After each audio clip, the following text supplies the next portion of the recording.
ओम गणपताय नमः। ओम श्री गणेशाय नमः। ओम श्री दुर्गा महारानी की जय। जय माता दी। प्रेम से बोलो जय माता दी। सारे बोलो जय माता दी। मिल के बोलो जय माता दी। बड़े भी बोलो जय माता दी, छोटे भी बोलो जय माता दी। जय माता दी, जय माता दी, जय माँ। माँ, हे माँ। ओम श्रीमद्देवी भागवत महापुराण ब्रह्म पद्मं खंडः। तुमेव माता च पिता तुमेव, तुमेव बन्धुश्च सखा तुमेव, तुमेव विद्याधनं तुमेव, तुमेव सर्वं देवदेव। ओम नमः चंडिकाय नमः। ओम श्री दुर्गा दिव्ये नमः। ओम श्री दुर्गाये नमः। ओम श्री मद देवी भागवत महापुराण ब्रह्म। सभी भक्तजनों से निवेदन है कि अगर आप लोगों के पास कभी भी टाइम मिले तो कथा जरूर सुनिए।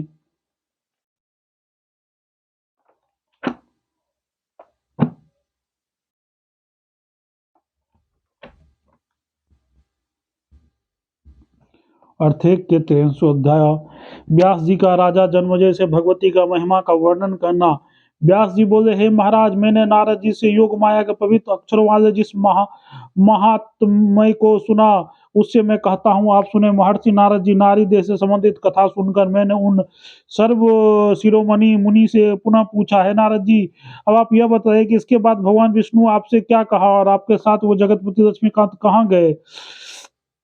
नारद जी बोले, उस अत्यंत मनोहर सरोवर के तट पर मुझे इस प्रकार कहकर भगवान विष्णु गरुड़ पर आरूढ़ होकर वैकुंठ के लिए प्रस्थान करने का विचार किया।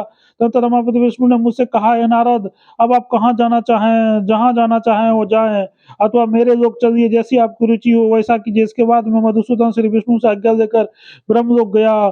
गरुड़ासीन होकर हुए देवेश भगवान विष्णु भी मुझे आदेश देकर उसी क्षण बड़े आनंद से शीघ्र वैकुंठ चले गए। तत्पश्चात श्री विष्णु के चले जाने पर समस्त परम अद्भुतों को सुखों तथा दुखों के संबंध विचार करते हुआ मैंने पिता ब्रह्मा जी से भवन पहुंचा।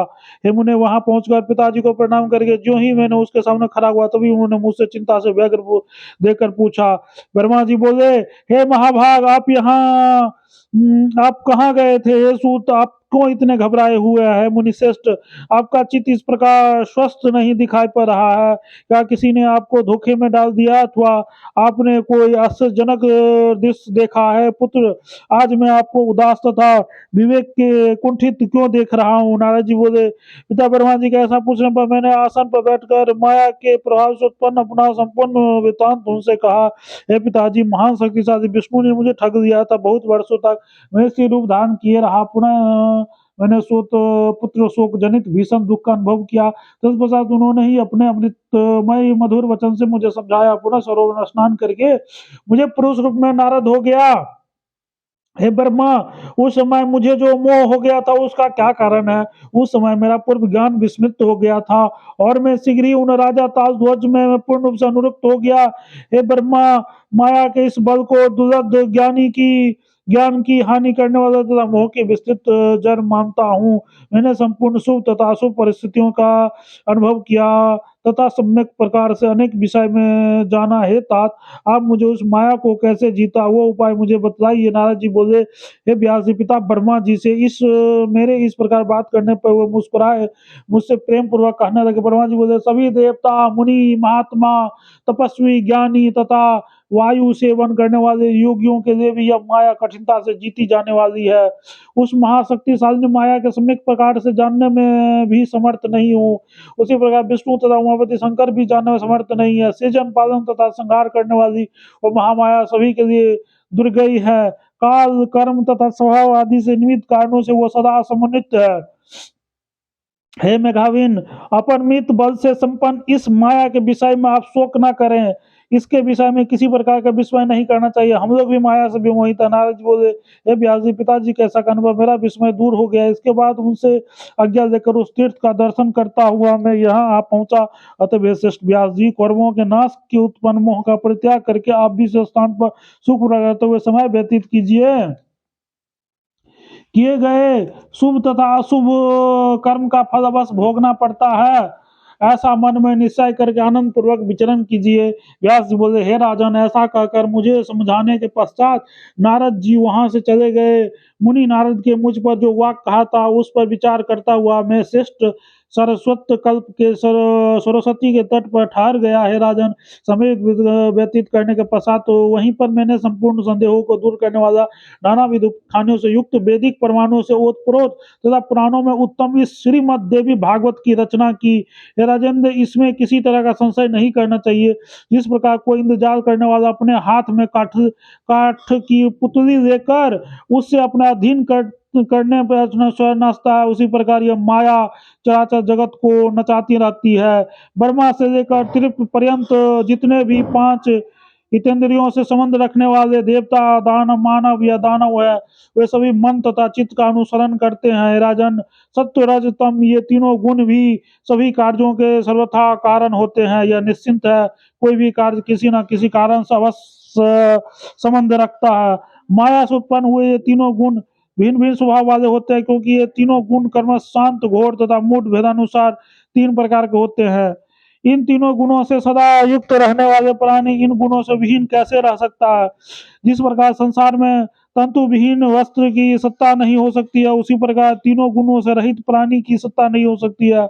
यह पूर्ण रूपेण निश्चित है नरेश। जिस प्रकार मिट्टी के बिना घट का होना संभव नहीं है, उसी प्रकार देवता, मानव अथवा पशु पक्षी भी गुणों के बिना नहीं रह सकते। यहाँ तक कि ब्रह्मा, विष्णु और महेश भी ये तीनों गुणों से आश्रित रहते हैं। गुणों का संशय होने से ही वे कभी प्रसन्न रहते हैं, कभी अप्रसन्न होते हैं और कभी विषादग्रस्त हो जाते हैं। जब ब्रह्मा सत्व गुण में स्थित रहते हैं तब वे शांत, समाधिस्थ, ज्ञान संपन्न तथा सभी प्राणियों के प्रति प्रेम से युक्त हो जाते हैं। वही सब जब सत्गुण से विहीन होकर रजोगुण की अधिकता से युक्त होते हैं तब उनका रूप भयावह हो जाता है। वे सबके प्रति अप्रीति की भावना से युक्त हो जाते हैं। वही ब्रह्मा जब तमोगुण से अधिकतम अविष्ट हो जाते हैं तब वो विषादग्रस्त तथा मूढ़ हो जाते हैं, इसमें संशय नहीं है। सदा सत्व गुण में स्थित रहने वाले विष्णु इसी गुण के कारण शांत, प्रीतिमान तथा ज्ञान संपन्न रहते हैं। वही रमापति विष्णु रजोगुण की अधिकता से कारण अप्रीत से युक्त हो जाते हैं और तमोगुण से अधीन होकर सभी प्राणियों के लिए घोर रूप हो जाते हैं। इसी प्रकार रुद्र भी सत्गुण से युक्त होने पर प्रेम शांति से समन्वित रहते हैं, किंतु रजोगुण से अविष्ट होने पर वे भयानक तथा प्रेम विहीन हो जाते हैं। इसी प्रकार तमोगुण से अविष्ट होने पर वे रुद्र, मूढ़ तथा विषादग्रस्त हो जाते हैं। निःशेष यदि ये ब्रह्मा, विष्णु, महेश आदि युग युग में जो सूर्यवंशी या चंद्रवंशी 14 मनु कहे गए हैं वे भी गुणों का अधीन रहते हैं, तब इस संसार में अन्य लोगों की कौन सी बात है? देवता, दानव तथा मानव सहित यह संपूर्ण जगत माया का वशवर्ती है। अतएव हे राजन, इस विषय में कदापि संदेह नहीं करना चाहिए। प्राणी माया का अधीन है और वह उसी के वशवर्ती होकर चेष्टा करता है। वो माया भी सदा संविद स्वरूप परमात्मा में स्थित रहती है और उसी से अधीन रहती हुई उसी से प्रेरित होकर जीवों में सदा मोह का संचार करती रहती है। अतः विशिष्ट माया स्वरूपा प्रज्ञामयी परमेश्वरी माया के अधिष्ठात्री सच्चिदानंद स्वरूपनी भगवती जगदम्बा का ध्यान, पूजन, वंदन तथा जप करना चाहिए। वही भगवती प्राणी पर दया करके उसे मुक्त कर देती है और अपनी अनुभूति कराकर अपनी माया से हट देती है। समस्त भुवन माया रूप है तथा समस्त ईश्वरी उसकी नायिका है, इसलिए त्रिलोक सुंदरी भगवती को भुवनेश्वरी कहा गया है। पृथ्वी पते यदि भगवती के रूप में चित्त सदा आसक्त हो जाए तो सत्य असत्य रूप माया अपना क्या प्रभाव डाल सकती है? अतः हे राजन, सच्चिदानंद स्वरूपी भगवती परमेश्वरी को छोड़कर अन्य कोई भी देवता उस माया से दूर करने में समर्थ नहीं है। एक अंधकार किसी दूसरे अंधकार को दूर करने में समर्थ नहीं हो सकता, किंतु सूर्य, चंद्रमा, विद्युत, अग्नि आदि प्रभाव उस अंधकार को मिटा देती है। अतः माया के गुणों से निर्वृत्त प्राप्त करने के लिए प्रसन्नता पूर्वक स्वयं प्रकाशित तथा ज्ञान स्वरूपनी भगवती माहेश्वरी की आराधना करनी चाहिए। राजेंद्र, वृतासुर का वध आदि की कथा भी के आपने जो पूछा था उसका वर्णन मैं भलीभांति कर दिया हूँ। अब आप और क्या सुनना चाहते हैं? सुनवत श्रीमद देवी भागवत महापुराण पूर्वांध मैंने आपसे कहा है, जिसमें देवी की महात्मा का विस्तार पूर्वक, महिमा का विस्तार पूर्वक वर्णन किया है। भगवती जगदम्बा का यह रहस्य जिस किसी को नहीं सुना देना चाहिए। भक्त शांत देवी की भक्त में लीन ज्येष्ठ पुत्र तथा गुरु भक्ति से युक्त शिष्य के समक्ष इसका वर्णन करना चाहिए। इस संसार में जो मनुष्य संपूर्ण कथाओं का सार सार स्वरूप समस्त वेदों की तुलना करने वाला तथा नानाविध प्रमाणों से परिपूर्ण इस श्रीमद् देवी भागवत महापुराण विशेष श्रद्धा के साथ भक्ति पूर्वक पाठ करता है तथा इसका श्रवण करता हुआ ईश्वर संपन्न तथा ज्ञानवान हो जाता है। बोले दुर्गा महारानी की जय। इति श्रीमद् देवी भागवत महापुराण सहस्त्रायं षष्ठ स्कंधे भगवती महात्मा वर्णन नामे के त्रिंशोध्याय षष्ठ स्कंध समाप्त इति श्रीमद् भागवत महापुराण प्रबंध संपूर्णम। ओम तत्सत। प्रेम से बोलो जगत जननी जगदम्बा माता की जय। बोले बोले दुर्गा महारानी की जय। जय जगत जननी जगदम्बा माता की जय। जय माँ। आप सभी भक्तगणों को माता रानी की कृपा बना रहे और हमारे जो वीडियो देखते हैं वो लाइक और सब्सक्राइब जरूर करें। जय माता दी।